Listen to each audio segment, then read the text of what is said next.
Hello? I'm talking. Okay, I think it works. Yeah, hello! New camera angle, really zoomed in. Trying this instead of being so far away. You can't quite see what's in front of me, but I think that'll be all right when we cut to the cutting board cam. Hey, how's it going? We're back. It's Rudy's cooking show, the most exciting cooking show in the world. There's exciting news. I am now a Twitch affiliate. Oh my God, what does that mean? It means that you can subscribe to me now. Yes, you can use your Amazon Prime monthly membership token and subscribe if you'd like to. And in exchange, I will get $2.50 to be paid out when I hit the $50 threshold. So very exciting. Woo, we're making it. We're doing it. We're doing it. Profits, here we come. Oh my God. Easy Cheese 89 just subscribed. It's happening. The money is pouring down like a waterfall. This is what they told me at Twitch school. It's like the second you get affiliate, get ready, because you're not going to be able to carry all the money. It's going to be so heavy, the money. Wow. Yeah. Pretty exciting stuff. But whatever. I'm shutting up now. Let me bring my guest on. Way more interesting person and way cooler person. It's Teos Abadia. Oh my God. Hi, hello, Teos. hello. How are you? Hello. Hello. I'm so excited to have you here. This is, I say this frequently, and I never mean to embarrass you, but it's so wild that you meet one of your like industry idols and become friends with him because he's so approachable and just the nicest guy. And so that's where we are. Like one of my influences on the tabletop industry is now a guest on my dumb cooking show. I've done it. I've beaten them all. You've made it. Good job. Thanks. So yeah, please introduce yourself. I just gave you such a wonderful introduction, but please tell me about yourself and what do you do and how would you define yourself? My name is Teos Abadia. I'm a Colombian American designer by night. That's what I do in the fun times. Is I design all kinds of things. I have worked on, the latest was Forge of Foes with Mike Shea and Scott Fitzgerald Gray. I've worked on Hero Quest board game, on Acquisitions Incorporated hardback book for PAX or for Penny Arcade and D&D, and lots of other fun things. I'm very lucky. But my day job is environmental. I work on sort of environmental consulting involving data and databases that track chemical products and things like that. So, and I like to eat. Hell yeah. You're a true right brain, left brain guy? Is that, I don't know, I guess, yeah. Creative, but also mathematical? I don't know. Yeah. Middle stomach, something like that? Yeah. There we go. But, so yeah, speaking of eating, today we're going to be making arroz, oh my God. Arroz con pollo. Yes? Arroz con pollo? Yeah, okay. Arroz. Arroz, yeah, I got to roll the R's.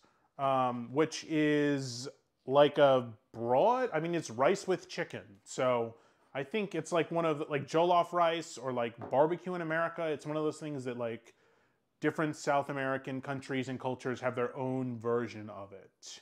Yeah. Is that accurate? Yeah. Yeah, that is accurate. And I think, I don't know about the history of arroz con pollo, but many things people will say like, oh, this is ours. And then, it's really like a million people say this is ours. But yeah, the recipe you're using comes from this puppy. Oh, what is it? Hold it up a little higher because I think I might have used. Yes. Colombian cooking. There it is. Yeah. So secrets of, oh wow, we're learning the secrets of Colombian cooking. Yeah. And it's truly, like you said, even, cultures will say, this is how I do it, this is how I do it. But it goes down to like the individual, because the rest, you send me the recipe, but then you send me a bunch of stuff that's like, oh, I do this, I do this, I do this, I do this. So it's really like one of those, every family does it differently thing, which is such wonderful. It's such like one of those recipe things that I love that's like passed down from generation to generation. This is how your mother do it, this is how your grandmother do it, this is how we do it. And that's... Yeah. Nothing more fun than going to a potluck and seeing like, oh, this is the thing I know, but wait, it's different because they do. Oh, they add like a little bit of this. They add a little bit of that. It tastes different, and I like it. So, I'm really, really excited to make this, and it has steps. Okay, we're gonna jump to the wide. Yeah, this is really zoomed in on me, but I've already done a bunch of the prep beforehand because we need to make a broth. We need to make a green sauce, and we need to let both of those simmer for like 20 minutes. So let's jump right in. Also, look at this tomato. Oh my God. This is the biggest tomato. Look at this tomato. It is huge. Okay. And I know from a previous show that you're known for tomatoes in your state. New Jersey, that's right. Look at that. Now, is it just from the previous show, or had you heard that before too? I think I had heard it, but I got confused with the known for chemicals. Oh yeah. Well, yeah. Those top two. But yeah, I was hanging out with someone recently, and she's like, I don't know anything about New Jersey except for tomatoes and chemicals. So, or Sopranos, I think is what she said. But yeah, so we've done it. The tomatoes put us on. I mean, look at this tomato. This is, and it was labeled as a Jersey tomato, so it is huge. Yeah. Yes, but the tomato goes in our green sauce. Yes, which is hogao. Yeah. Yeah, the ogao is like a hogao. Sauce is probably a decent translation. There's probably something that cooks would like use as a more technical term, but I don't pretend to be a true. I mean, I love cooking, but I don't know that no schooling. Sure. No. Oh well, nor I, sir. My greatness when I'm cooking, just, no schooling, just significant enthusiasm. I say as I pat my stomach. Yeah, I see. It's a tomato and green onion seasoning, basically, and that's what it is. It's a bunch of tomatoes, some garlic, a bunch of green onions. I'm showing the camera here, but like basically an entire stalk or entire bunch of green onions or scallions, and then you just cook that in olive oil and let it go for 20 minutes. So that's what I'm gonna do. I got my saute pan. Let's change camera angles again. Bam, stovetop cam. So we're gonna do, and help me out here, Teos. Read aloud. What is our recipe for? All right, is this for the ogao? Which part are we doing? We're starting from in a large saucepan or saute pan. We're gonna heat the oil over medium heat. And that was three tablespoons. Yeah. It was 3 tablespoons of olive oil. That's about that. Okay, and I think I need to cut tomato too. So maybe I jumped the gun. Yeah. Okay. Yeah. So the ingredients are. Let's do that. 1.5 cups of sliced green onions, which you got that. About. A cup of peeled and diced tomatoes, seeds included. I don't know. Peeled, eh? Yeah. You could if you wanted to. The reason is that what you're looking for is kind of like it's sort of mashed up, right? Like is the concept of it. So so the skins peel off. Yeah, the skins will like get in the way basically. Right. But that's okay. And truth be told, and I apologize to the entire state of New Jersey, but I don't love tomatoes. You don't love tomatoes? Sauce. I like tomato sauce. I don't like. So this would probably work because you're mashing it up. Like I'd probably be totally fine with this meal. I also like them sun dried. So apparently, like destroyed dead tomatoes, but not when they're doing okay. You don't want it right off the vine. You're not going to take a big bite off the vine and look up at the New Jersey sun and say, "Yeah, that's how Tony would do it." Okay. but so I make this without the. I kind of do a modification of the ogao myself as I wrote to you. But it's good to try it just so you get as close to the actual meal as possible. Yeah, I would like that. What about like in a caprese salad with tomato? Is that too much? I mean, no, yeah, that's way too much with the mozzarella. Any slices? I love the mozzarella. I love the balsamic. I love the basil. Are you that guy that's picking the mozzarella off and walking away at the buffet and hoping no one notices? Giving it to my wife so she gets a double tomato version. Oh, okay, good. All right, that's teamwork. No, it's a shame. I don't like them, sliced on sandwiches or burgers or anything like that. It's definitely that's fine. Yeah, it's a polarizing food. That's not uncommon whatsoever. It can be texture is a bit odd and it's like that watery, but not. Yeah, that's. Listen, I try not to yuck anybody's yum or yum anybody's uck on this show. Everybody has their own personal palates, personal tastes, so I'm not gonna go after you. Agreed. And you know, the idea that's interesting here for this meal is that there is this sort of tomatoey flavor to it, and I thought, you know, I was leaving it out because of my preference, but then a friend of mine from Colombia came over, and she visiting the States, and she did do some tomato, but she does a lot of tomato sauce, like, or sorry, ketchup. Oh. And her family has a restaurant where they make this for folks in a very kind of traditional setting, very small town, farming community, and they put all this ketchup on it, which is sort of like what this is getting to, you know, when you make this into the sauce, which is interesting. Oh, sure. Gotcha. Yeah, I get that a lot. Okay, yeah, that makes sense because ketchup. That's basically what that is. Okay, cool. So we got our tomato now. We got our big bowl tomato, scallions, or green onions and garlic. What is next on the recipe? Yeah. So the 4 cloves of garlic. Then you've got half a chicken bouillon cube. Yes. So this is actually a packet. This is Goya. Packet's equivalent to a cube. So I'm just gonna eyeball that here. Yep. And do you use chicken bouillon frequently in your cooking? Have you ever used better than bouillon? Have you seen that? I don't know. Is that the veggie kind? Like we use no, a veggie kind. It's like a paste. Oh yeah. I've heard. Yes, I do. Yeah, it's like a.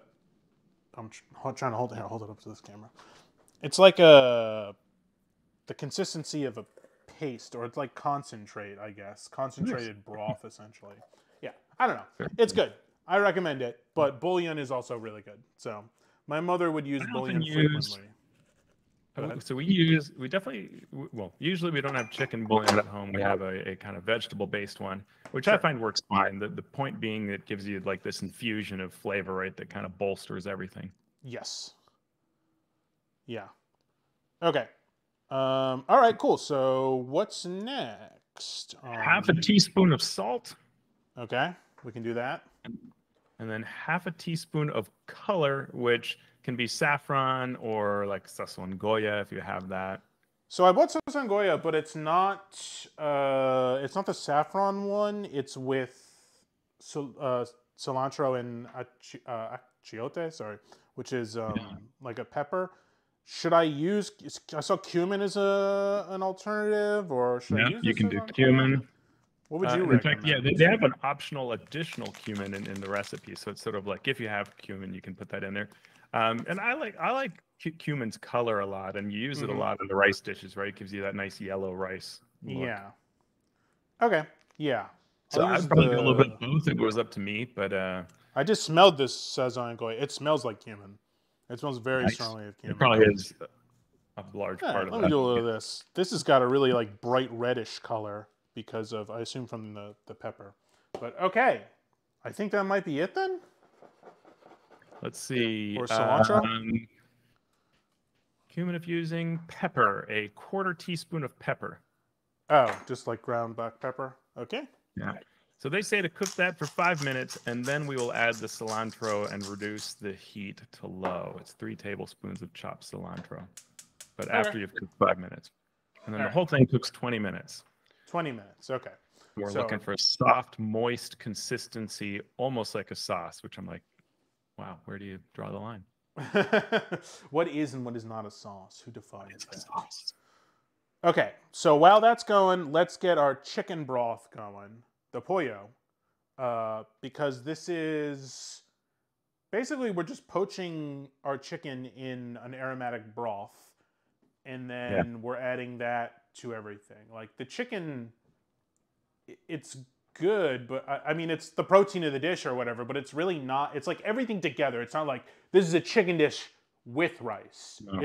It's rice with chicken, the other way around. Yeah. And that's what makes it, I think, a great meal. It sounds so plain, right? And I think Latin American food often undersells itself. It'll say like, it's an arepa with pollo, and you're like, oh, okay, whatever. It's just these two things, but it's really like then there's all these other pieces that make it Mm-hmm. into an interesting meal, and the arroz con pollo is that way where it's not just rice with some chicken on it. I mean, and we do eat that, but that's not called that, which is kind of funny. Um, arroz con pollo is the chicken is shredded and it's surrounded by this rice that has all of this flavor to it, and there's this sauce mixed in, and then maybe you're putting like tomato ketchup on it, and so all of it together makes this really cool meal that's just delicious. And people who know it usually love it. Like there's a lot of love for arroz con pollo for folks who've ever been exposed to Yeah, it. true like comfort food, the equivalent Yes. to like so many other cultures. So great. Yeah. So the recipe called for bone-in bone-in breasts. I could not find bone-in breasts. So You don't need it. unfortunately, It's totally fine. yeah, I figured, they say the bone adds flavor to broth or whatever. Yeah. Maybe a little bit, but I literally didn't have any at the store, so there's really nothing I can do there. That's the same So when I make it. yeah, I've got 7 cups of water, Yeah. and it's just like a bunch of stuff goes in. Everybody in the pool, kind of a deal, right? So Yeah, it is. It's water, onions, carrot, red pepper, cilantro, garlic, what is it? A whole bouillon cube. oh, whole bouillon cube. Okay. Yeah. And if you want me to read through the amount of stuff, let me Yeah, know. I'm just gonna throw my All right, cool. veggies in here. Nice. Love that sound. Yeah. That looks nice. And then I've got my water in my pot, so go over the vegetables. I did some of the prep, but not all of it. Okay. So what are Yeah, yes? so it's the water, the onions, which is 2 medium onions halved. Okay, I've got my now. Do you leave the skin on when you do it, or do you take the skin off? I Usually? leave the skin on. I don't know that Yes. that's what a doctor recommends. And all of this, is, as you said, to flavor the chicken. And so it's Yes. I always feel it's a little wasteful. So I don't necessarily do all these things, but this is the recipe's Okay. recommendation, right? Yeah, I would like to make it as written, Yeah. but like you said, everybody does it their own way.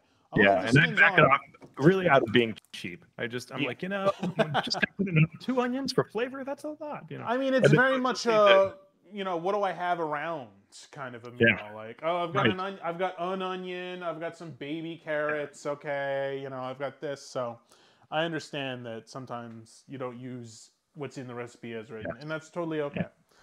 Yeah, so and the idea is you'd have the onions so that they do get some flavor out of it. So my guess is you can leave the skin on, but you're having them so that there's exposure to the water. Yeah, I think the skin like changes the color of the broth a little bit too, which I do like that kind of more goldenish, darker broth. Yeah. So, okay, so onions are in. A carrot quartered. Carrot, got that. Fortunately, I only A have red one bell stovetop pepper can. quartered. Okay, I've got one of those. I'm gonna chop that up here. This tomato, I cut less than half of the tomato, and it was more than enough. So I'm having caprese salad this week. Yeah, you are. 10 sprigs of cilantro. Okay.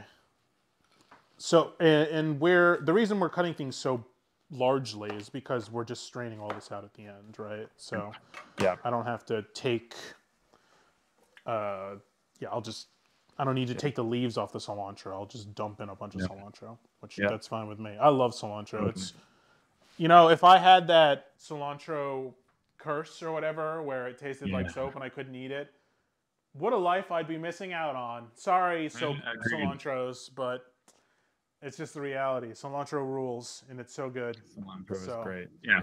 If it doesn't taste like soap, it's amazing. Yeah, exactly. We have 6 cloves of garlic, my friend. Okay. I think I might have 7. New Jersey. Perfect. I never count garlic either. Yeah, exactly. A chicken bouillon cube.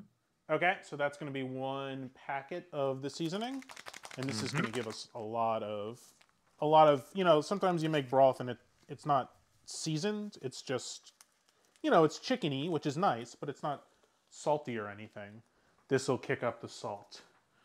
Okay? Yeah. And then there's a tablespoon of the sazon Goya with saffron. Oh, perfect. I've got that here too. Okay. And the last piece is a 1/4 teaspoon of black pepper. Okay. So am I bringing this to a...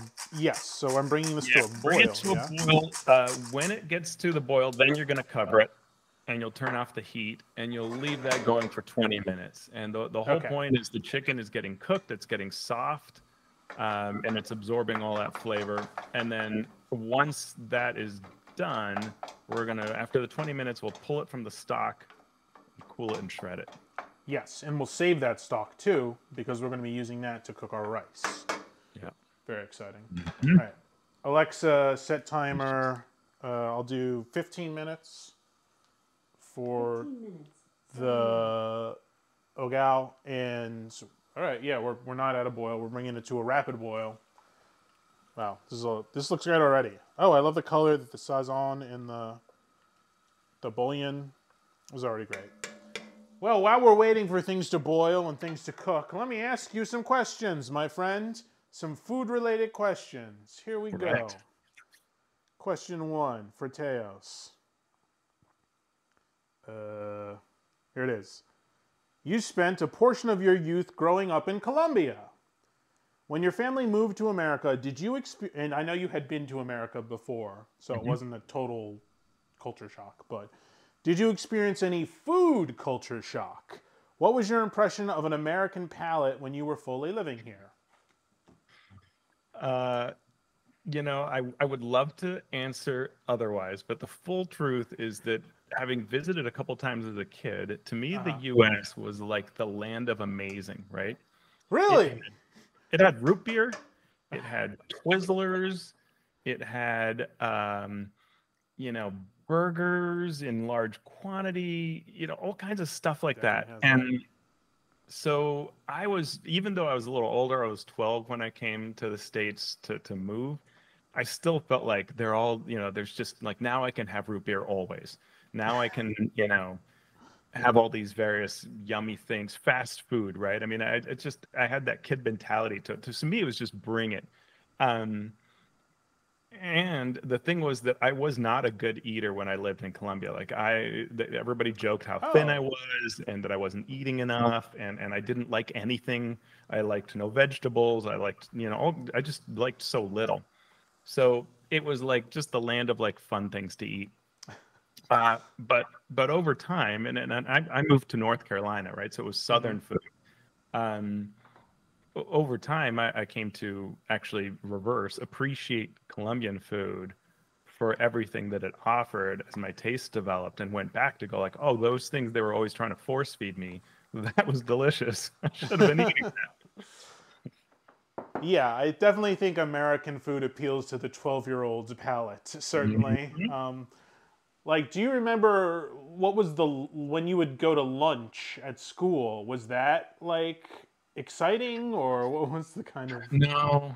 Well, I mean, you know, like they had super greasy pizza, right? Like the kind that like everything, the tray, the wax paper, like it's just oozed oil.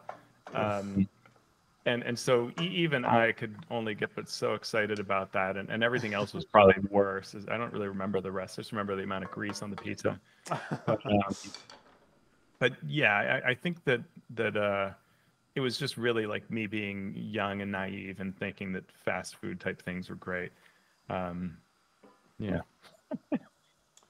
And they still are in a lot of ways. Fast food still can be great. But yeah, exactly. I mean, again, I've changed completely. So now I think fast food's terrible, or mostly. Oh, okay, never mind. Yeah, I'm not a fast food person. And I really do appreciate. So now at home, you know, I'm making things like arepas and arroz con pollo and things that I wasn't all that excited about. But the things I did always love about Colombia, Colombian food, is all the breakfast things. And there's so many different breakfast breads that are just like, they kind of at first taste, they might feel a little plain, but they have all these subtleties, these subtle variations between them, and they're just delicious. Though a lot of them are fried, so we can't claim to be super healthy, but it was really delicious. So pan de bono and pan de yuca and What else? Buñuelos are delicious. They're like these golden orbs that like, kind of a large one will fit in your hand. You can kind of grasp it, and it nice kind of fits the palm of your hand. And it's just like super soft inside, all doughy, like golden brown on the outside, fried, and then the inside you can just open it up and just put cheese or butter in there, and just so good. So I miss It's not that. a lot of handheld carbs for breakfast. I love it. Yeah. You gotta power through the day. So I was, I was reading a history of Colombian food, and it said that a lot of the things that I loved are basically like the scraps of sort of you had dough and scraps of leftover dinner, and you'd combine it together in ways that was interesting and tasty huh. to make your food dollar stretch, right? And well, it's beautifully effective. So I Yeah. endorse the practice. Oh, I love that. That's great. Well, that's a great transition talking about 12-year-old palates. And I think your youngest is older than 12 at this point. But Oh, sadly, yes. Yeah. you are a father. That's what my notes say in all capitals. Yes. As your children were growing up, were there any foods that you were surprised they loved? Were there any foods you were disappointed that they disliked or didn't want to eat? It's an excellent question, Rudy. We were the kind of parents that you might caricature for how we would serve them, what we thought was the best food for them, and try to encourage the best palates. And so the surprise was that it kind of worked. They like eating really healthy mostly, and they for a while would eat everything. And I mean, it was kind of Oh, shocking wow. to things like we'd go to like the sushi restaurant and they'd be eating the roe, right? The fish Oh, eggs. the And fish just like, eggs. This is so good. And we're like, yeah, sure it is. We're not eating that. But, just they would eat everything. And the sad part is they've both developed a fair number of allergies over the years. So now they're more Oh, constrained as to what they eat, but not necessarily out of not liking it. Just like, well, when I, have that, I don't feel great later. So, sure. yeah, but they're good eaters. They really do want quality food, and both of them had like baked at a young age. Like, in fact, the Oh, Christmas gift that I've asked for from my son is that he make one of his breads that he's made before, because he'd make these like braided breads like you might see on British baking show, like really good looking stuff. wow. And I'm like, please make me another of those. And so he said he will. Yes, I think my follow-up question was, and you've posted stuff on this on Twitter or other social media, so that's how I know. But your children love to cook for you, and I'm always like, wait, Teos's daughter made this? She's like 19, right? It's always incredible. I'm like, I Yeah, wish I had that level of food knowledge or culinary skill at their age. I'm always so impressed whenever yeah. you post something. So They're very that must global be an kids. absolute joy. Yeah. Yeah, it's an absolute joy. They're very global kids, and my daughter loves Japanese food. She will Yes. eat things that most people that aren't Japanese won't touch. Like you just Like look at it, and eyes. you go, I don't know that I want to eat that. That looks really scary. And she loves it and eats it right up, and is very happy eating traditional cooking like that. But she'll make really great, soups, noodle soups, and things like that for us. And that's just every time she does that, it's amazing. They both love making desserts, so she's made cakes and things like that I'm just blown away. They come out as well as they do. They're just incredible. So yeah, That's awesome. All right, my broth hit the boil. I'm dropping in my chicken and I'm covering it for 20 minutes. Yeah. nice. Yeah, Okay, cool. So yeah. Covered for sounds 20 good. minutes. Don't peek or open the lid. It says. I like that. Oh, I like that as well. Yeah. Sealed for 20 minutes, and then after that, you'll remove the breast from the stock, cool, and shred. All right. I am using a Dutch oven also. Best friend. Huge Nice. recommend. Use a Dutch oven. It's the best. Very cool. Okay. Cover is going on. Once I find it, there it is. Cover's on. Not looking.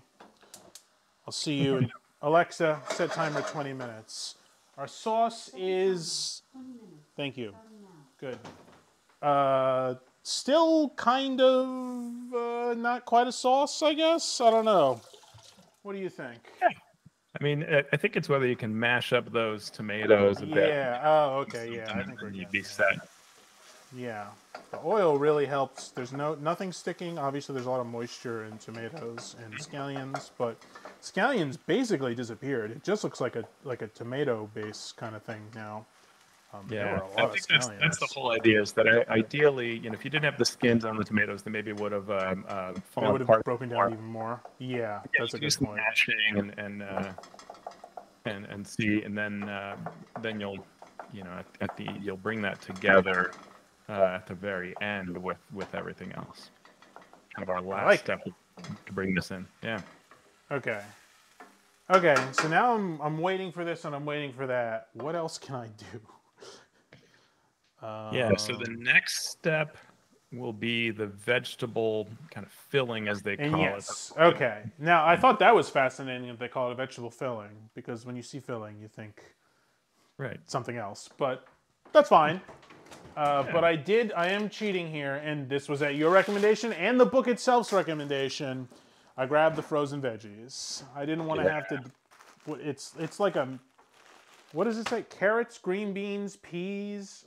What's the list say on the Yeah, so recipe? the list is let's see, and it's all like 1.5 cups of diced onion, diced carrot. I'll stop saying diced. Green beans, a cup red bell pepper, cup of green peas, and then there's some. So by getting the mixed veggies, you just get that, and that's exactly what I do. And Yes. like you said, the recipe itself says tip you can use frozen vegetables. Yeah. Probably what they do in Colombia too. Yeah, it's just so much easier. So Looks much like I'm doing carrots instead of red peppers. But Cool. other than that, everybody's here. Everybody's here. So that's exciting. I did cut up my own onion though, because I think you Nice. actually saute the onion first. So I thought that would work. Yeah, and the order of things is like you saute the diced onion, you cook it for 5 minutes, add the carrots, green beans. I don't do that at all in this order, but close. Instead, you add the carrots, the green beans, the red pepper, and the peas. Then you add, I guess I do it in this order. Cilantro, tomato paste. How much cilantro in this one? I've still got a lot. It's a 1/4 cup minced. All right. This So you do want to cut it up. looks about right. I don't know. You know, that's one of those things where it's like, I am definitely one of those guys that's like, with garlic, same with cilantro. This is maybe more than it says, but you know what? That's fine with me. I have no problem adding a little more cilantro. Plus, I love cilantro. So is this a 1/4 cup? Probably about. And now it's beautifully minced. This came up on one of your previous episodes, and I don't measure stuff much. Yeah. That's cooking, right? It's jazz. I love to say that. I think it's very funny. Yeah. Okay, I think I'm actually going to pull this off because now it is starting to stick a little. Cool. Yeah. Oh, great. Does this look texture? You said that probably the skins means the texture is not quite what it would be normally, but... And I don't usually put in the tomato, so if you imagine without tomato what it looks like, that's sort of what it would look like for me. And the garlic, I probably would have minced it. I don't know that it said, I probably would have. Yeah. It said mashed, and I thought, well, I'll just smack it with the side of my knife, and now it's mashed. But I think that's more smashed. Yeah. Which is not what, but whatever. If you get a big piece of garlic, then congrats, you won. You win the prize. It's like the stone soup. Delicious, delicious breath. That's the prize. Okay. It's good luck. Yeah. You're going over here. And okay, I think I'm just waiting then for the chicken and the broth before. Or no, I guess I could do my filling. No, you can. Yeah. You can start the other step is the vegetable filling cooking. Yeah. Because what'll happen is what I like to do is I get the vegetable filling cooking, and then I ideally if you've got like 5 minutes left on the chicken, because then as the thing starts, as you've mixed everything in and it's really cooking the vegetables, then you can pull the chicken, let it cool, and then shred it, and hopefully time it so that you are done shredding when the filling is done. Yeah, because the chicken goes in at the very end, after the rice, after everything. Yeah. So there should be time to cool. Yeah. And the key is when you do the rice, you will add the filling into that. So that's the important part, is that the filling on the rice timing. Okay, so let's talk vegetable filling then. All What right. are our steps? I think I've got all my ingredients prepped. It's Yeah. So oil. you're gonna. It says 14-inch saute pan over medium heat. You're gonna Okay. put in the 2 tablespoons of oil Okay. and the diced onions and cook those for a bit. It says 5 minutes. I would probably do a little less than that, just Yeah, because I just want I'm some patient. cook out the rawness of the onions here. Mhm. And Yeah. then so what is the total amount of vegetables added up? Like what is it? Half a cup of this, half a cup of that? What's our total Yes. 3, amount of vegetable? 5, Whoa. Okay, 6. we're good. At least 6 cups. At least of 6 vegetables. cups? Okay. Yeah. How many Yeah. 1, 2, Oh, 3, Alexa, 4, stop. 5, 6. Yeah. I'm trying to remember. A a cup is how many ounces in solids? The stupid math, cup math. It always confuses me so much. All right, I got half a cup here, so we're just gonna do 6 cups. 6. Okay, 1, 2, 3, 4. We're just gonna Oh, dump you're a saying, whole bunch hold of. on. So hold on for those. So you could take a cup out because you're not doing red bell pepper. Yes, but I got carrots here, so. Okay. Yeah, and Corn, rather. I have corn. So, you know what? I'm okay. just going to go with this. Big heaping bowl. Yeah, that's a big heaping bowl is Big exactly heaping bowl. the right concept. Yes. So it is 8 ounces per cup, even solids. Is that right? It I sounds don't like know if liquids. that's right. That's my uncle. He's a famous stinker, famous troll. All right. So, you got to take anything he says with a grain of salt. Cannot be trusted. With 8 ounces of salt. Oh, that's a lot of salt. Okay. And also to my aunt who asked where the chicken is, I didn't have that on camera, but the chicken is currently going in the crock pot of water. Okay, my onions, they're starting to lose that, opaqueness. They're getting a little translucent. That's good enough for me. So in with all the vegetables next, yeah? Everything except the cilantro, tomato paste, garlic, and bouillon cube. So it's Okay, yep. the carrots, the beans. Yep. And because these are frozen, these are going to release a lot of water. There is that. That's the only thing too. But it's not a problem. I don't find. No, I can let it steam off a little too, or I'll just add a little more bouillon if need be. Yeah. So we've got another 3 to 5 minutes of that, and then we'll add the cilantro, tomato paste, garlic, everyone's favorite, the Worcestershire. Now that is an interesting addition because this is like a British sauce, right? Worcestershire. Right. How did that make the trip across the ocean to Colombia and get added to this classic enough to be dish? like popular and used like that. It is Yeah. interesting. Yeah. Colonialism is probably the word, but whatever. I'm sure that's the answer. It probably is. Actually, it probably is a great story about how somebody established this as a tasting. And then also soy sauce and sugar and a bouillon cube and salt and pepper. So there's just a lot going in. Yeah. What was I going to say? I was going to say tomato paste. You don't use that because that is one of the that's too tomatoey for you, or? Sometimes I use it, but I don't get hung up on it. So I don't mind tomato paste. Again, if you hurt the tomato, I'm generally happy with it. More than cutting it. You got to really obliterate it. You got to beat it up. And then I like tomato. So tomato paste is okay. I would totally eat it. But I find that I don't need it with the amount of ketchup that I do based on my friend's recommendation. And I'm going to add ketchup at the end, but I wonder if adding all this other tomato might kind of... I think it's fine. I think you like tomato and you'll be fine. Oh, I like tomato. So okay, great. Let me ask you another question while we wait for that to saute. Your parents live in Italy. What a place to retire to. Pretty wonderful. Is there a particular dish that you must have whenever you visit them, like wherever they live, like a local specialty What is something new to eat you found there that is uniquely Italian? That's interesting. Yeah. So probably both things are the same thing. Okay. Now, if you've been to kind of Italian towns in Tuscany, and they live in Volterra, which is a great town, all of Tuscany tends to have a very similar menu. And it's not quite true to say this, but it's more true than not to say that every restaurant has the same menu. Okay. In that the basics are just kind of over and over again, and it's there the same day. Like you might say daily special, but like it's one of those things that you were going to find anyway, you know. And so one of the very, very common things is cinghiale, the wild boar. Oh, Um, wow. Okay. Yeah, that's pretty Italian.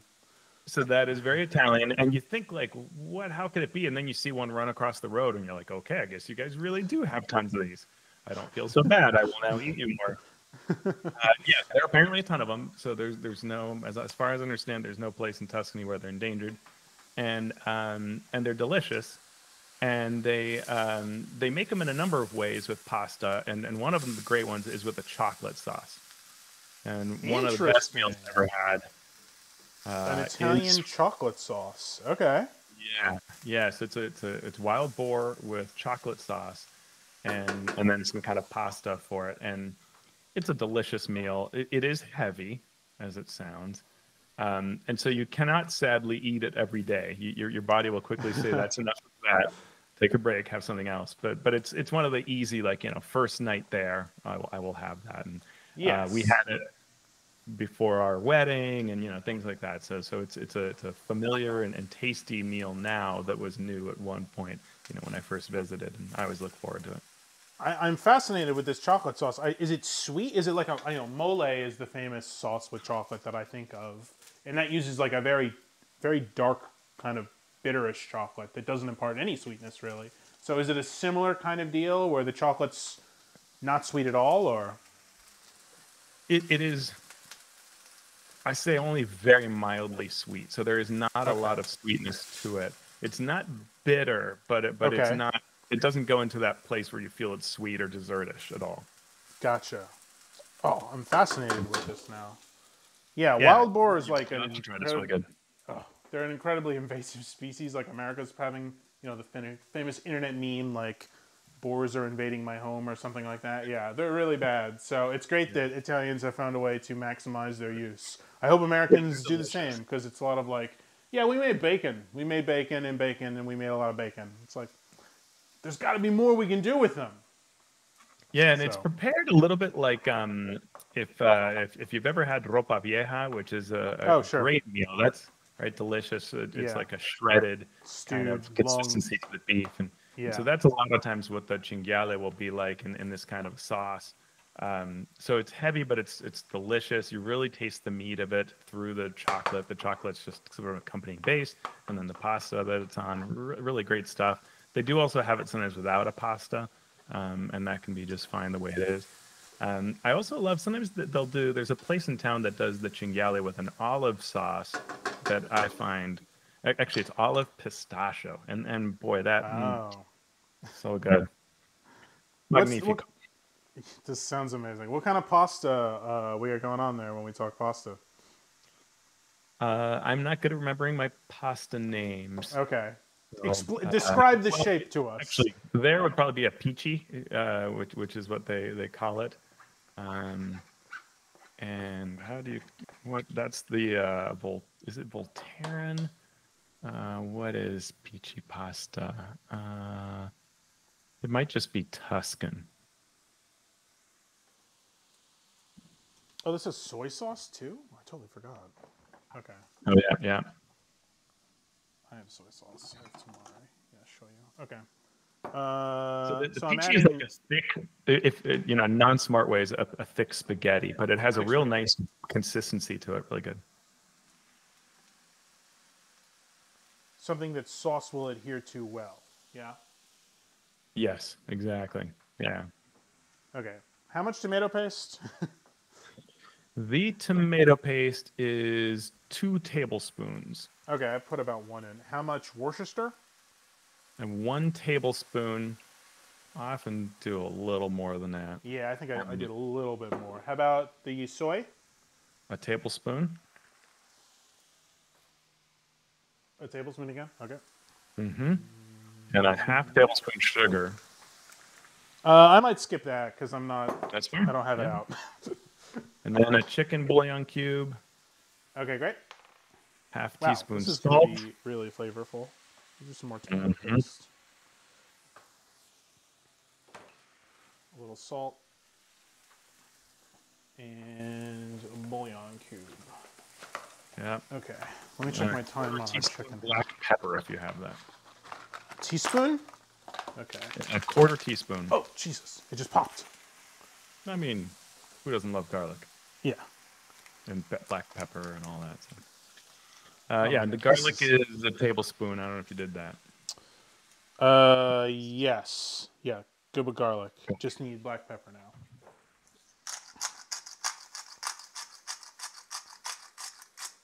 Okay. This is intense. Okay, but it's fine. I got it. Yeah, it's a meal that I feel like I'm a DJ. Like you've got all the pots yes. and you're like trying to get one going and spinning, and then the next one. And yes. But I like that about it. Like once you feel a little better about it, it's fun because you're like, okay, this thing and that thing, and the chicken's gonna come off, and I'm gonna shred while this is cooking. Yeah. It's great because it makes a lot of food, which is then you can be like, hey, people eating the food, guess what? You get to clean up now after all the work I did with the 4 pots. So this is already looks and smells amazing. How is this hanging out for like 15 minutes to break down further, or what's going on with this one now? Yeah, it says cook covered. Let's see. Covered? So okay, wait. So no, I'm at the rice step. I skipped. Sorry. This is not covered. 15 minutes. Yes. Covered or not covered? Sorry. Not covered. Not covered. Okay. Right. Hanging out on low. At the rice section by mistake. Alexa set timer 15 minutes.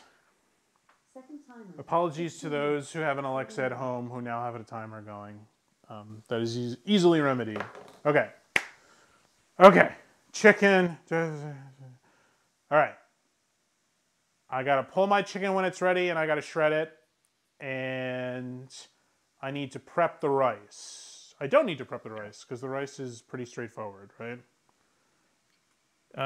The rice is the piece that's interesting about the rice. So you're going to mix the Yes. color in, and then you're going to put the vegetable filling in after you've cooked it a little bit. So you're kind of cooking I'm going to cook the rice hot. as it's. Oh! I'm going to add the color, and that will change the color of the rice on its own. Right. So it's I like it. oil, rice, salt, and color. You're going to cook it for 2 minutes. Just toast it. Once it's yellowy rice, then you're going to add, kind of toast it, get it up in temperature, and then you're going to add the vegetables and pour the stock, some of the stock. And that's important with the chicken. When you pull the chicken, don't dump all the stock. No. You're going to need a little bit of it. That's gold. That's gold. That's staying. Gold. I'm doing something with that. Yeah, I'm gonna have leftover, and that's going to soup or something. This smells amazing, by the way. This mix of soy sauce and Worcestershire and the tomato paste, and just the onion and the garlic. This smells so nice. My house smells incredible. Okay. So there's a quick question in chat. What kind of rice are you using? Oh, great question in chat. I looked this up, what to use in Arroz con Pollo, and I saw extra long grain rice. I don't know if I got a lot of answers when I Googled this, okay? So I looked what was on sale, and extra long grain rice is what I landed on. So Perfectly fine, yep. Perfectly fine. Good to hear it. How much extra long grain rice do I need? All right, so we're going to use 2 cups of rice to put the oil medium-high heat. 2 cups. 2 cups is 16 ounces, according to our previous, right? So that's exactly what I have. Do I need to, so my broth isn't done yet. Should I wait for that before starting the rice? I think yes, right? Yeah. Say that again? I think I need to wait for my chicken to be done and the broth to be done before starting the rice, right? Oh, there it is. Alexa, stop. You do not need the chicken to be done, but your veggies will need to go into the rice. Okay, so let me wait for the 15 minutes. Let me ask you another question. Let me have some water. Yeah. Let me pull the chicken. Great, chicken looks cooked. Not gonna lie, I was a little concerned, but no, it looks great. And the chicken will cook further later as well when it's in the rice. Not a lot, but a little, right? So, Yes. okay. I've tongs. Yeah, and for the chicken, I usually just want to, I'll cut into a breast or whatever and just see, like, these were am I not pink? yeah, these were some thick boys, so I wanted to make sure that it cooked all the way through. Oh, the rice smells. The red pepper really imparts a lot of aroma to the broth. It does not smell like your kind of American traditional chicken broth. It smells great. Yeah. Yeah, these are very different flavors. If you're a Yes. person who usually is not cooking Latin American food, then this is a great way to get that. You're going to get the payoff of this is not Italian, this is not American. Yes. The chicken was yes. Yeah. So I got a question about where I cooked the chicken. It was cooked in a Dutch oven to the side because I only have room for one camera looking at my stove. So just real fast, I'll show the broth on camera so everybody can be happy if they're my mother. Okay, look, it's red. The broth turned red from the red pepper and probably the carrot and also the saison because it had the red pepper in it. Nice. Okay.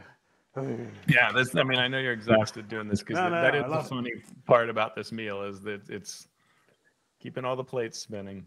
I live for it. Okay. Let me shred this now. Yeah. And so the shredding, the most important part is don't burn yourself. Yes. That's so an important depending on part. how quickly you pull it out, it may be that you can't do it. I like doing it with my hands if it's cold enough for me to do it. Otherwise, I'll do exactly what you're doing. Just sort of pull away with two forks and kind of tear the bits So I out. think these are really thick, so I think a few of them are a little under. It's really hard always to tell with poached, but I still see some pink in the middle. So I think I'm going to throw these back in the broth and just bring it up to a simmer to cook them for another, say, 5-6 minutes. We'll do 6 minutes. That should be plenty of time. But the outside, it's shredding really easily. I don't love poaching, generally, poaching chicken as a technique. But when you poach it in a broth or whatever like that, then I'm on board. I'm into it. Okay. Yeah. Okay. Flavor. So let me ask you another question. Okay. Let me find the questions. Oh, this is starting to stick. I think it was the tomato paste. Okay. This is as low as it goes. And you could add, some more oil or some water or oil. Yeah, water. I think I'll maybe do a little more olive oil. Okay. The other thing is that this meal can overcook the veggies. Like I find its timing can be a little questionable. So if you think you're done, I think I'm just gonna turn off the heat on this one and let it hang out because this burner does get pretty hot too. Yeah, there's another meal I made that from this book, and it recommends cooking it for far longer than I ever do the veggies, and so I pull it. Oh, really? Okay. Yeah. That's gonna hang out off camera. And, right, and maybe their thought is almost like the sauce. Maybe they're thinking like the ogawa that you are just kind of like getting it almost paste-like, but I like it a little more integral, so. Okay. More intact. Yeah. All right, good. I feel good about that then. Teos, you are a true elder statesman of the online tabletop RPG community. Have you noticed any, changes or trends to snacks at the table over the years? As foodie culture has developed more, have you seen more charcuterie and cheese boards versus Mountain Dew and Doritos? Yeah, that's a great question as to whether the changes I've witnessed are because I moved to Portland. From North Carolina. Versus being in DC. I did a lot of gaming in DC. Oh, okay, okay. I see a lot of veggie platters with the ranch dip. I see a lot of kind of healthier things that people will put together, baked goods that people have baked themselves sometimes, which is always impressive. I personally like to do the giant bag of Chicago mix. Of Chicago, of what? Chicago mix. It's that popcorn. What is it? Popcorn and gotta look it up now. It Chicago is. mix. Yeah, please. So it's a caramel blend of seasoned cheese and caramel corn.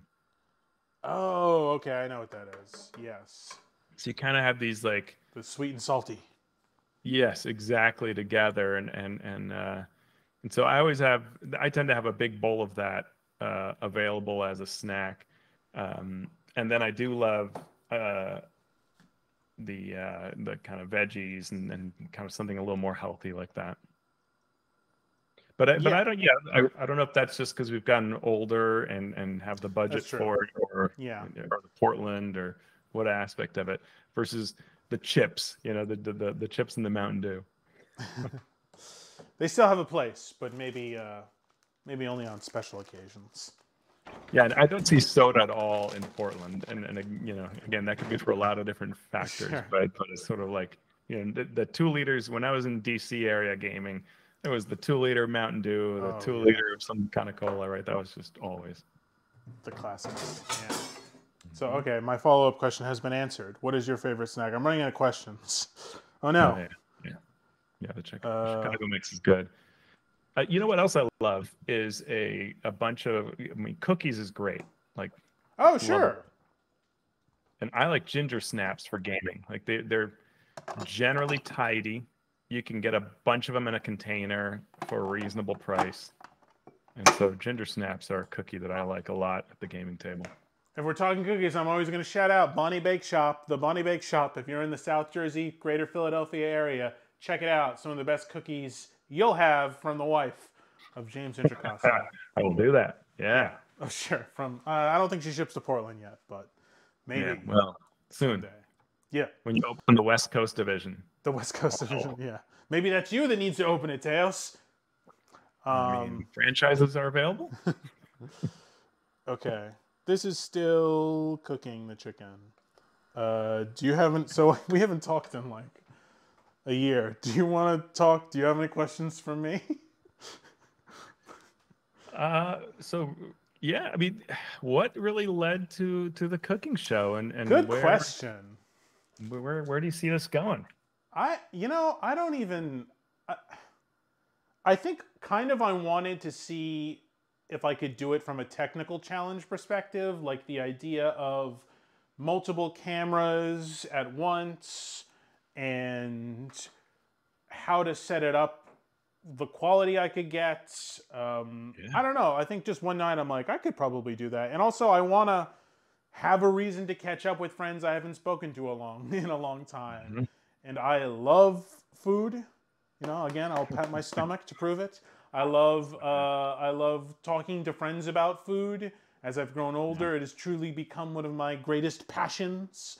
And I love cooking new and interesting things, which, I've never made arroz con pollo, so this is really exciting to me. I made mac and cheese with my friend TK last week, and they had a lot of really unique takes and expert mac and cheese knowledge, I'll say, that things I had never considered. So, I love talking to people about meaningful. I don't know if you saw the one with James, but I made the pasta dish that changed his life, according to him.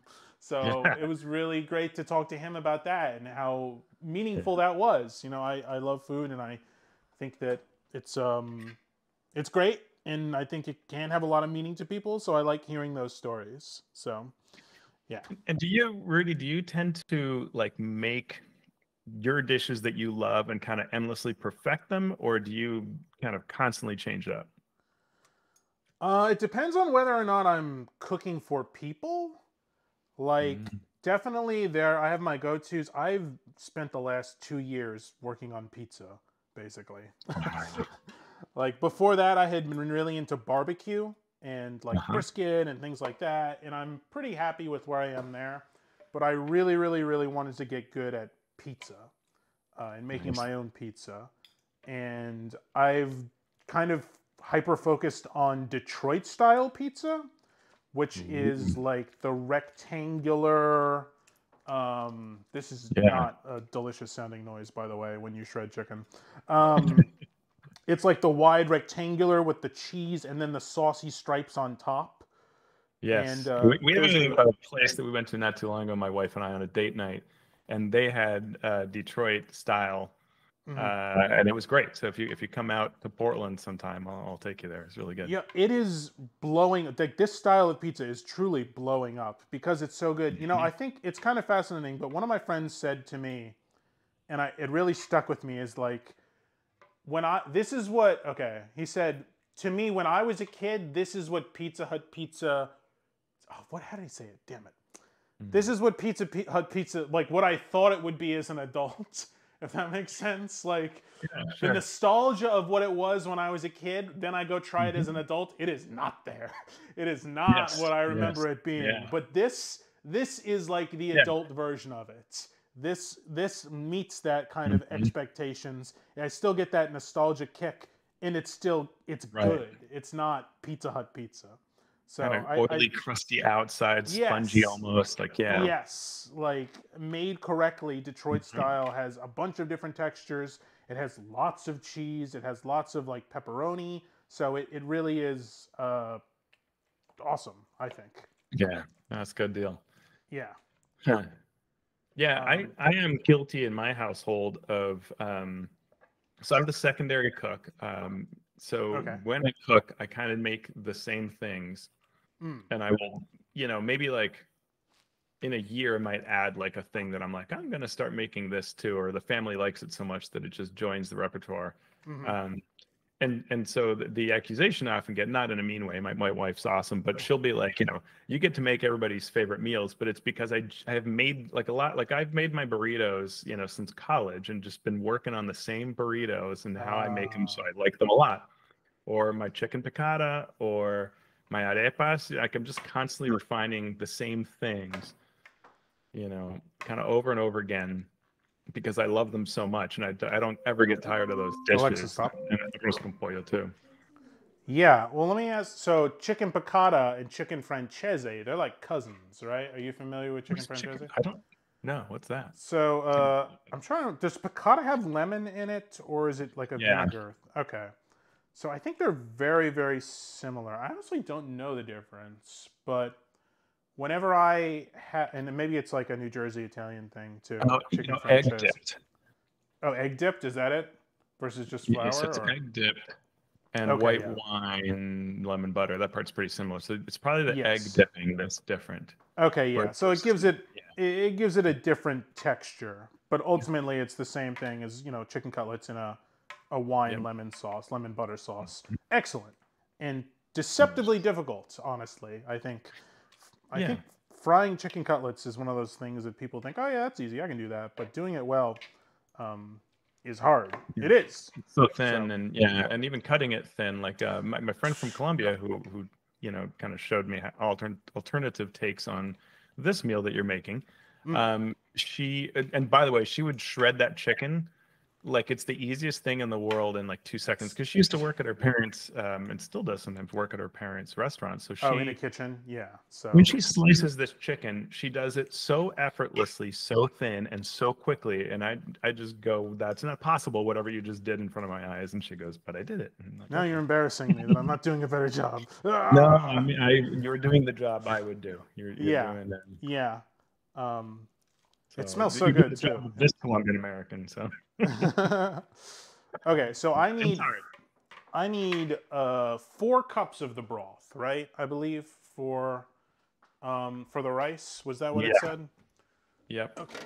So let me get that, and let me dump the rest of the broth in another bowl for me to use later. Yeah.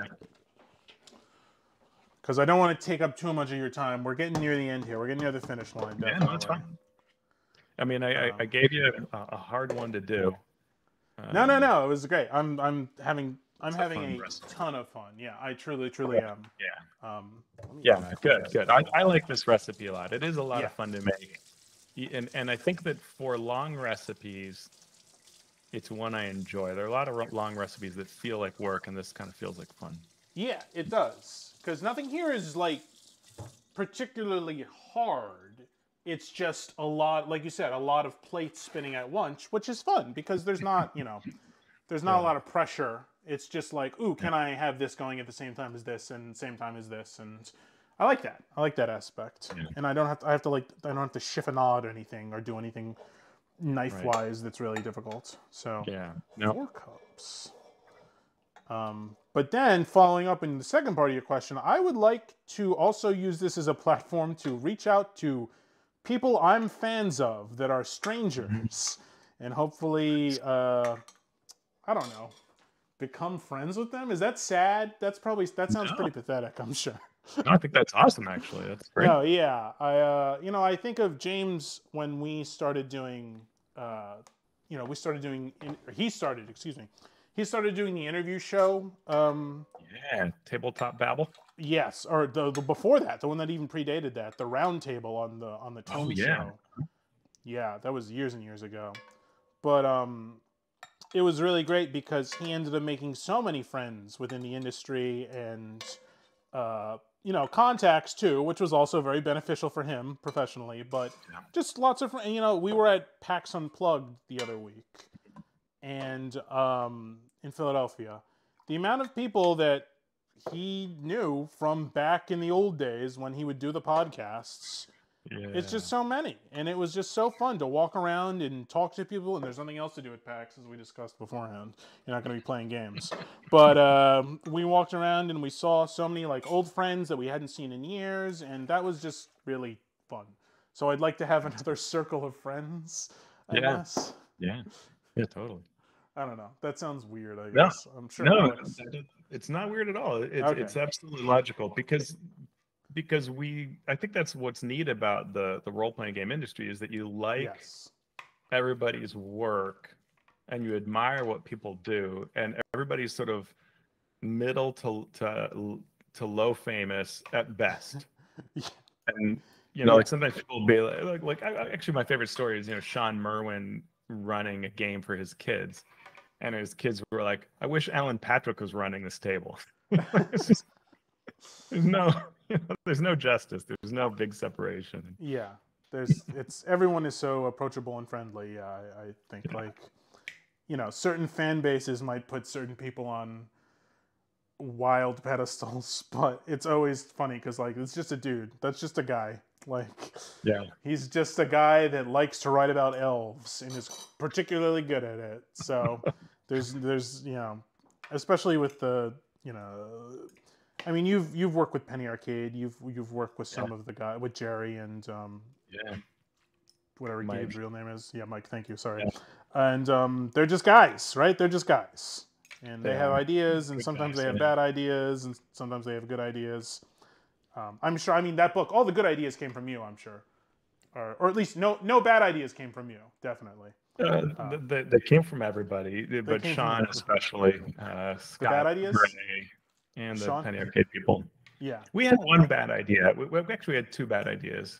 One was just Sean's. One was both of ours. We had the idea of a pinup calendar, and that would be found in the adventure somewhere.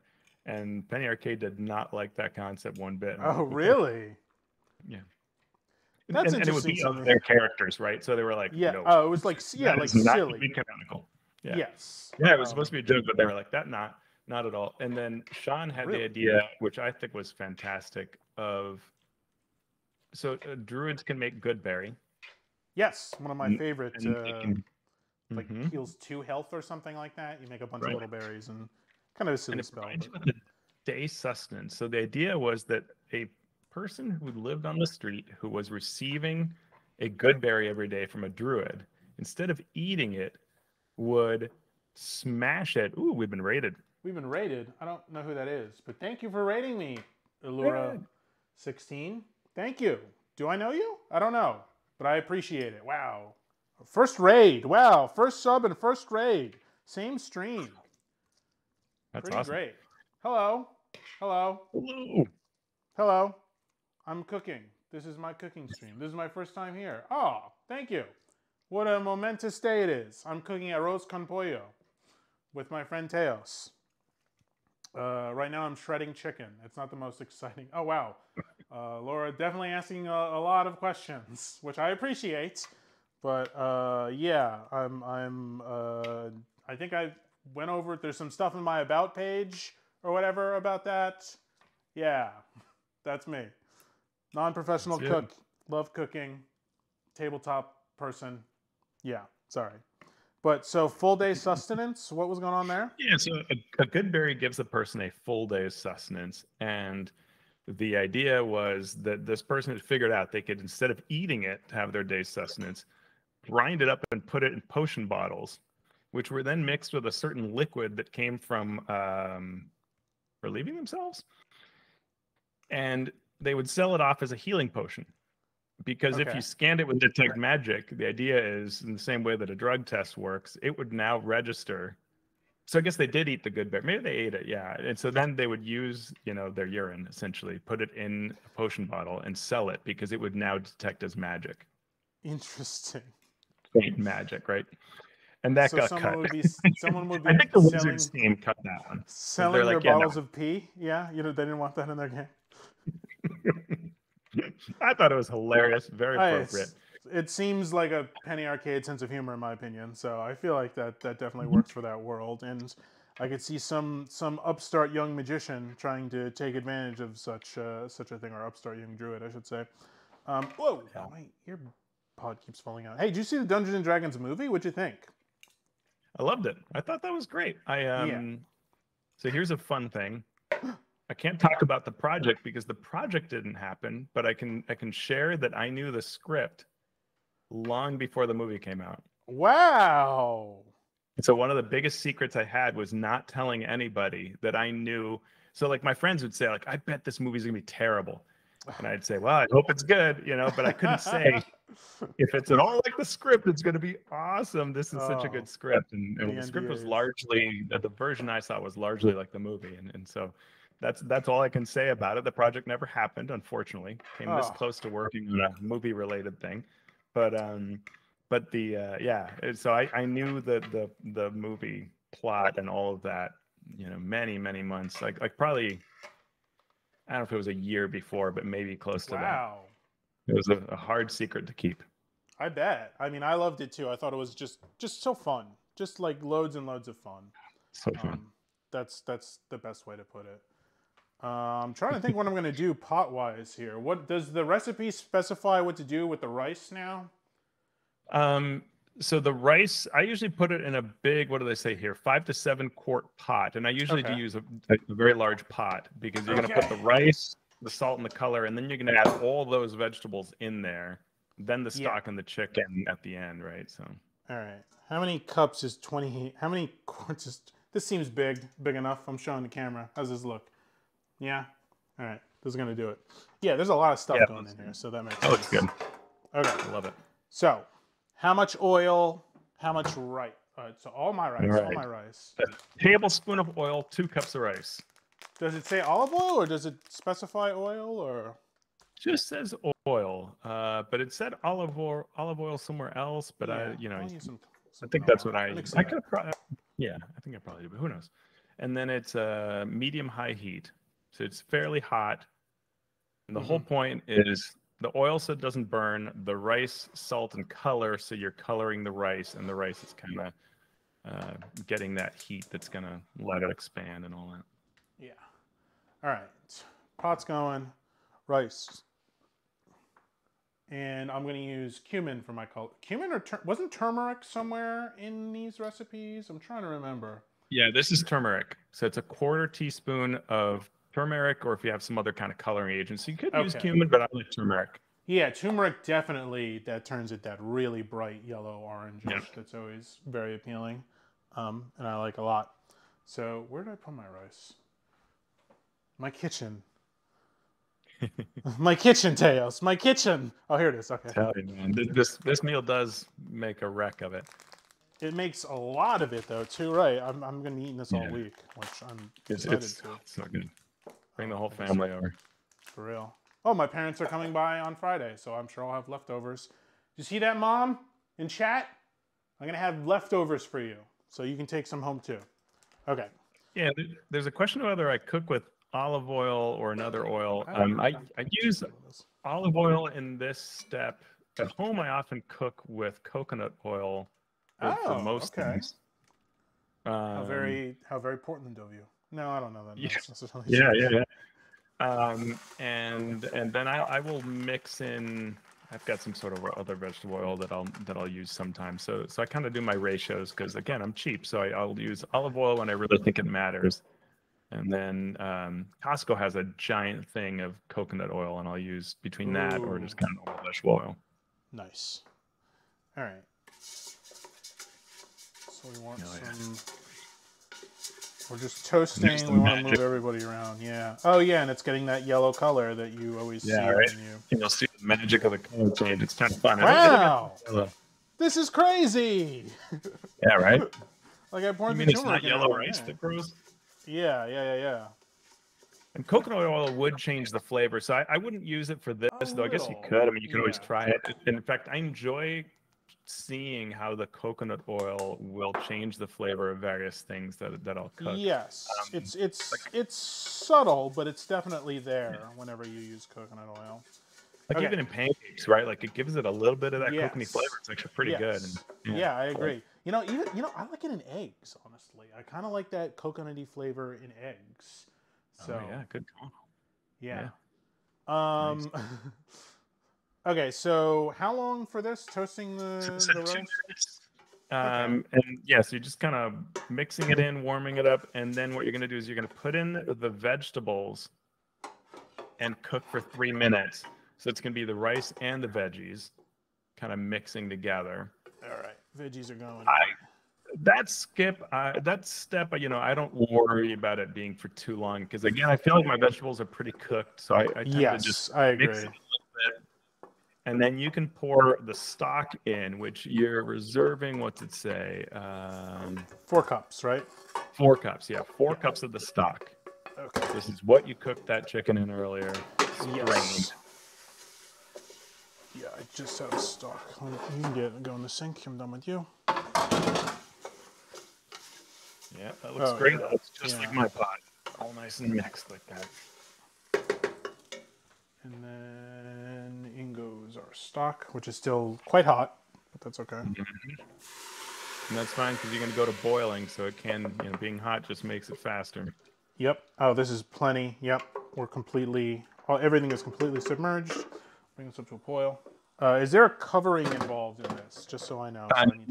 Not yet. So you bring it to a boil, and then the whole point is that it'll start to absorb the water, and some of it will evaporate off. And what you're looking for is that the rice is really rising to the surface. Okay. Of its own right, and most of the water is gone, which they say is about 7 minutes. In my experience, it's a little longer. But at that point, when you feel like it's mostly there, then you cover it, and that's 20 minutes. Okay. Oh, wow. Okay. So boiling this until the rice comes up to the surface. At that point, cap it 20 minutes. Yes. Okay. I like that. Do I have a pot cover? Oh, yeah, there's a question. I might do the old plate cover. Will that work here? Yeah, as long as this will work. It's bake worthy. It's not going to be super lid type, but that's okay. It'll just steam it. Okay. But first bring it to a boil and get the rice to the top. So, what'd you have for dinner last night? What I had for dinner last night? My wife has been experimenting with I think it's on Instagram, and it's somebody who does kind of like great meals you can make with, I don't know, let's say 7 ingredients from Trader Joe's. Oh, I like that. Yeah. And it's a fun idea because a lot of times it'll be like you buy this, like a sauce or a dip or something that's like sort of like has a lot of flavor to it that's really for an entirely different purpose. And you mix it with like 3 other things and boom, a meal that tastes actually surprisingly good. And we've had a lot of luck with the things that she's, seen on this channel. So we had one that was like a tortellini with some kind of cream sauce that again was not. It was like things you found there, so it makes it very easy.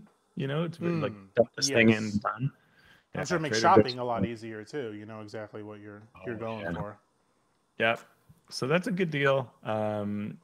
Recently I made, in terms of things that I made, the most recent thing I did that was a big deal was a very large amount of chicken piccata for a kind of holiday party. We had some people over that were coworkers of my wife, and so we made a large amount of chicken piccata, which is good because you can keep it all warm and then serve it all up. Some different sides to go with it. That was great. That was really tasty. Have you ever done cutlets in the oven, especially if you're making like a big batch, or do you always just pan fry everything? I do always pan fry them. I haven't tried. Now I've done like chicken cordon bleu, where you go in the oven, cheese in the middle. Yeah. But, yeah. Those cutlets I've tried chicken parm and stuff, and it's never as good as something fried in oil. You know, it can't be. Just when you make a lot of it, you got to clean out the oil if it gets really gunky and everything. So I want it to work. I want it to be okay, but it's not nearly the same. Let me ask you another. Oh, sorry. Go ahead. Well, I do often oven some of the things that Colombians will fry in the kind of bread department. So like when I make arepas, or I make or not my arepas, but my, like if I make what do you call it? Why am I blanking? The kind of stuffed pockets. Why am I not thinking of the name of it? Stuffed pockets. I'm totally blanking. Hot pockets. No. Empanadas. Oh, oh, sure. When I make empanadas, I will make them for the oven rather than frying them, because it's just sort of so much soaked in oil, and I'm like, oh. Yeah, those are bigger things too. Those are stuffed things too, which is like, if there's an accident there, then you're definitely doing a lot of like digging for treasure, and like, the cheese, there's cheese all over the place, and you're like going through there, and Okay, so I'm waiting for the rice to come to the top. Is that what it says? Yeah. So the idea is that the rice will start kind of really rising up of its own in amongst that. And once you feel like that's happening, kind of you see it here and there coming up, yes. Then you'll be at a place where you feel good and you can cap it, and you will cover the pot and reduce to minimum heat, and then it's 20 minutes. Okay, I think I'm gonna start doing that now. This is my like crazy burner, my double burner, or whatever you want to call it. So I'm gonna keep an eye on this because it might finish in 20 minutes. And also, again, I'm not. That's actually a pretty good seal, so I don't feel so bad about that. So I'm gonna check on that every 5 minutes. I'm sorry, it's already 11:21, but we're very close to finishing them. So. And at this point, we've done most of the important stuff. There's a question of whether I make a special dipping sauce for the empanadas. I do not, but you can do the same ogao we made for this recipe can be used for empanadas, either as the inside of them or as a dip. Yes, that would be delightful. Yeah, some acidity. But I tend to just do, just some hot sauce, some kind of typical. Yeah. Well, let me ask you: what are some of the grocery store chains in Oregon? That's something that I've been asking people, because that's something that weirdly fascinates me, is all the sort of regional supermarkets. So we've got a healthy number of Trader Joe's, not shocking, proximity to California and everything. The kind of Kroger brand, whatever associated thing, is QFC, Quality Food Corporation. Wow, that is like a Fallout kind of name or something. That's right. Yeah, that does not sound like the fun grocery store. It's pretty good for what it is, I think, because it has to compete with other places that are good. So it's actually quite good, like compared to Kroger's or whatever. I'd say it's pretty favorable. It's no Piggly Wiggly, Oh, that is North Carolina. Piggly Wiggly and Food Lion. Those are my top two grocery store names. That's good times. Yeah, they're so weird. Yeah, North Carolina, right? So you probably had. both of Lots of those. Piggly Wigglies. And then we have the New Seasons here, and there is also Whole Foods, but New Seasons is sort of the local version of that that's competing with Whole Foods. So that's if you don't mind the budgetary hit, then you can get really good stuff at New Seasons. Yeah. Do you have Aldi there? I don't think so. Aldi? Yeah. Oh, really? Minor sometimes has foods. Aldi or Lidl? Have you ever seen a Lidl before? No. Interesting. Seen So Aldi's Aldi is owned by Trader Joe's, the same parent company.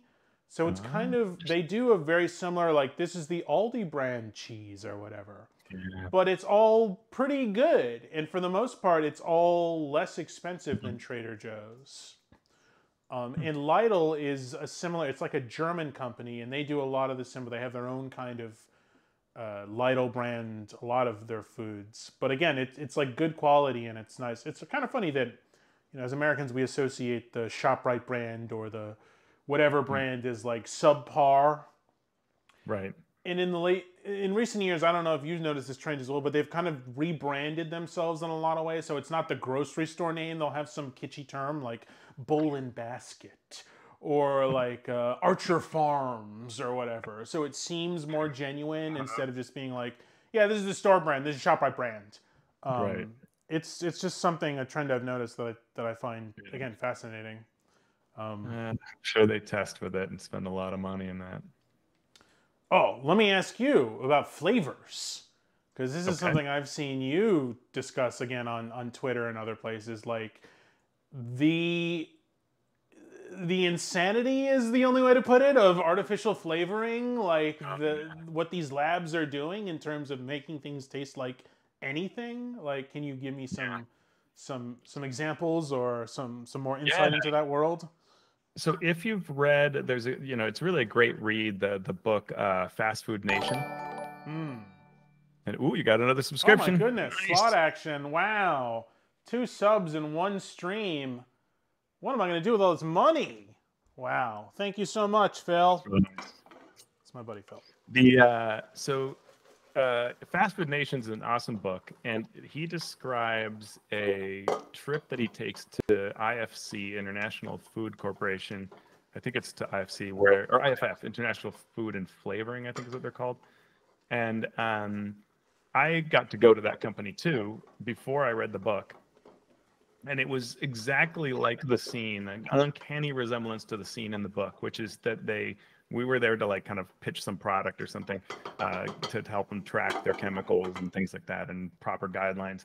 But as part of the experience, they brought out 3 jars that had little kind of cotton-like swab, the equivalent of a Q-tip, right? You know, some sort of like swab-like device. And they were all 3 were clear liquid, looked exactly the same, just 3 jars. And one of them, they put it up to your nose, and it's just fresh strawberries. Your nose, 100% fresh strawberries.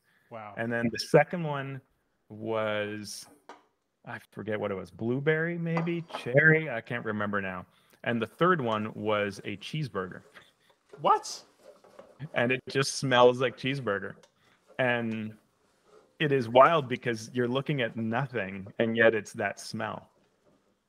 And so, it's just completely wild.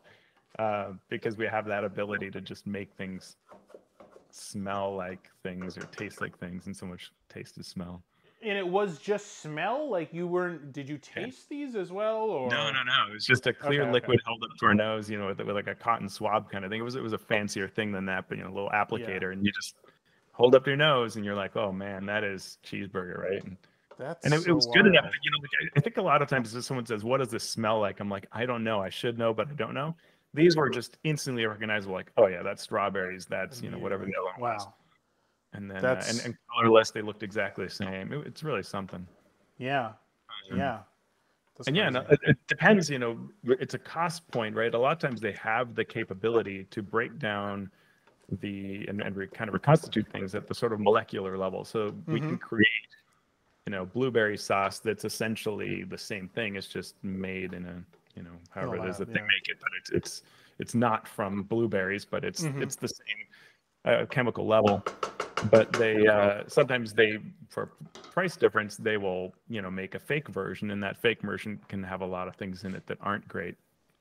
And I could bore I you think with the details of that all, but truffle oil is what comes to my mind immediately as a food that the real thing is way more expensive, so it's cheaper to produce that truffle flavor, add it to some base olive oil, and ta-da, you've got similar flavor but not the real thing. And hey, I don't mind. I love truffle oil personally. And I'm not going out and buying truffles every day. So if it's truffle oil is the closest I get to the real deal, then I'm happy with that. But definitely I've seen people. I think the late Anthony Bourdain was particularly critical of truffle oil, which I think it's fine. Yeah, I mean, how's when this? you get into that red number 5 type stuff, that looks great. Yes. That looks really good. So it has not been 20 minutes, I don't think, but I mean, all the liquid is completely reduced. I managed to scrape. This is maybe the best rice I've ever made because nothing is sticking to the bottom, which basically always happens when I make rice. But yeah, it looks gorgeous. So that's the whole concept. So now what you want to do is you want to add, so you keep the cover off, you add the chicken, your shredded chicken. Yes. A 1/4 cup of minced cilantro. Okay. If you have more of that. Yeah, I've got this over here. And your ogao. Is it half of the ogao or all of it? I think it's... Oh, yeah, it's half. Yep. Half of what I made. And I guess the other half will be just added to it on top, sort of double it. Well, that's for Rudy. That's for Rudy for later. That's for Rudy to put on top. Yeah. Yeah. And yeah, so now you see, like, that's what I love about this is sort of like you bring these things all together and you stir that all up, and I mean, just folks watching, I mean, the flavors, right? There's so much that's going on here. For real. Flavor town. It is, it's incredible. And there's a lot of complexity to kind of every bite. I definitely could have shredded this better like your friends, but I mean, the smell, it smells incredible. And it was all these smells coming together to make one ultimate super smell, if you will. A Voltron how much of you smells. shred it, varies. If you want it to be a little more like that chunk of chicken, or if you want it to be like really small. And I guess it's a preference thing. So I'm not unhappy with how this is. Yeah. Okay. Now you have a method, yes, of how to serve this, as I recall. Yeah, this is not in the recipe, but it comes from my friend in Colombia. And so what she does is she takes a small bowl. Okay. It can be a cereal bowl, whatever. You got to be careful not to burn yourself. Because, if it's too thin, a ceramic, you will burn yourself with it, which is what I often have. So I have to be very careful and do it quickly. But the whole idea is you want to spoon it into the bowl and kind of level it off. So you have a half dome of the meal. Mm-hmm. And then you can put a plate over it and flip it and pull the dome off, and you'll end up with a dome of rice, which looks quite cute. Okay, how am I going to do this?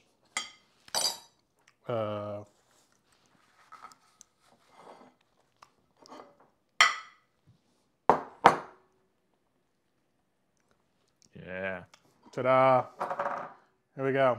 Dome. Exactly. Yeah. Dome of rice. Then you got the dome, and then you can put, what my friend does is she then puts ketchup on it, and we've started doing this since she showed us, and then you just fork up and eat. I'm going to taste without the ketchup, and then once I find my ketchup, which is disappeared mysteriously. Oh, there it is.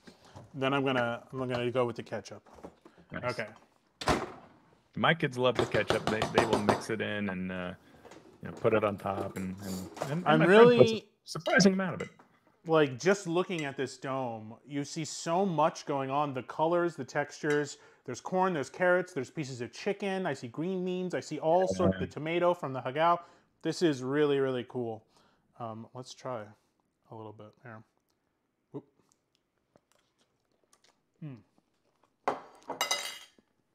I'm dropping my fork loudly. That is so good. Oh my goodness. There's so much flavor and so many textures. Right. This is so good. Oh my God. I'm hungry now. That looks good. Yeah, I'm not eating that tonight, unfortunately. What have you done to me? You've changed my world. This is so There you good. go. It's so flavor. There's so much flavor going on here. Right? Um, And you didn't. Did you do you did do the ketchup? Yeah, yeah. no, I what'd you did. like I'm doing the better, with or ketchup now. without? That was without ketchup. We're going ketchup heavy Oh, now. okay. Yeah, yeah. I want to know what you like better. Yeah. The sweet acidity from the ketchup. I should promote that. I could have done a better job breaking down the chicken a little bit. Okay. A meal is more fun when you can't get it perfectly the first few times, right? Like you keep working on it. Yes, the sweet and the acidity from the ketchup really adds another layer to it. Yeah. This is so good. I've had so many. You know, sometimes you watch like cooking shows, and at the end the chef is like, "Oh, this is so good," blah blah blah, and you're like, "All right, guy, all right." I've had that for everything that I've made, for everything that someone has brought me. It's been so good, and I'm being truly genuine when I'm saying that. Yeah. So. No, I mean, I get it. Emerald was being real when he said it was really good. He wasn't just playing that up for the cameras. Yep. This is so good. That's good stuff. And I have so much of it. I know, right? That's the beauty is you can have another dome and another and just Truly. Oh my goodness. Teos, thank you so much for sharing this Thanks for having recipe me with on. me. Yeah, for coming on. Sorry we ran a little later than I scheduled, but No. I've made this kind of time in case, so I figured it's great to hang with you. Yeah, Too great bad to hang with you. Be around the table and now sit and eat it and talk about someday, man. Once I get all these subs keep coming in at this rate, I'll be flying people out and sitting at my table to try the food while I make it. Fantastic. 2 in 1 stream. Yeah. But where can people find you online, all my wonderful viewers? You can head to alphastream.org, and that is the place to find my blog, my videos on how to succeed with role-playing games, and the podcast, Mastering Dungeons. But you can get to all of it. It's great. Mastering Dungeons. It's on YouTube. Do you have Patreon still going? We do. I have a Patreon for myself, and there's a Patreon for the show, so you can decide what you like the most. And it's always appreciated. It goes a long way towards covering the time we invest in all these projects. It's really wonderful. And it's a great community. We have a lot of folks on the Discord, and it's a really fun time. Like you talked about, right? The creation of community is one of the best parts of the hobby. So it's really nice. Definitely. Yeah. Thank you again for coming on my silly little cooking show. It's so great. Love talking to you. Love hanging out. And thank you everyone in chat. Thank you to both of my subs, Slot Action and Easy Cheese 89. I definitely don't know them in real life, and I don't know their names. And next week I'll be back with a college friend of mine, Trisha. We'll be making a chickpea stew, and she is gluten-free. And what, you know, I feel like there was a trend where people were just becoming gluten-free. She was gluten-free before the trend, all right? She truly is. She has celiac disease. She's the real deal, all right? So we're going to talk about that. I'm sure it'll be riveting entertainment. But yeah, that's what I'm doing next week. So thank you again, Teos. Thank you, everybody. Thank you for following. Thank you for subscribing. Have a wonderful night. Goodbye. Bye.